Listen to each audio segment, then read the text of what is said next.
ఎంత విచిత్రం, ఎంత విచిత్రం! పరమాత్మ ఎంత దయామయుడంటే, కొంగు చాపి తల్లి గాంధారి, నువ్వు మహాసాధ్వివి, నీ శాపాన్ని నేను భరిస్తాను, నీ కర్తవ్యం నువ్వు నిర్వహించావు, ఒక ఇల్లాలిగా నువ్వేం చెయ్యాలో అది చేసావు, నేను ఎవరికి తగిన ఫలాన్ని వారికి ఇవ్వాలి, నేను భరిస్తాను, నా వంశం నాశనం అయిపోయినా భరిస్తాను, నేను దిక్కుమాలిన సాగు చనిపోయినా నేను భరిస్తాను, కానీ పాండవులనేమీ అనకమ్మా అని దండం పెట్టాడమ్మా.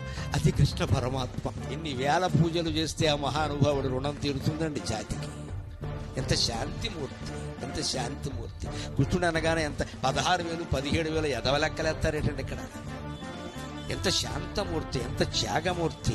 ఇతరుల పాపాలు తన మీద వేసుకుని వాళ్ళనేమనకమ్మా, ఇప్పటికీ చచ్చి పడున్నారు వాళ్ళు, వాళ్ళనేమనకు, నేను భరిస్తా అని తన సంతానం 80 మందిలో 72 మంది తాగి తందనాలాడి కొట్టుకొని చచ్చిపోతుంటే కన్నీళ్లు కూడా పెట్టకుండా భరించిన మహాయోగి కృష్ణ పరమాత్మ, మహాయోగి కృష్ణ పరమాత్మ. మరో అవతారం దానికి సరిపోదండి. నన్ను అడిగితే దశావతారాల్లో ఏది గొప్పదంటే నిస్సందేహంగా కృష్ణుడికి ఓటేస్తాను నేను.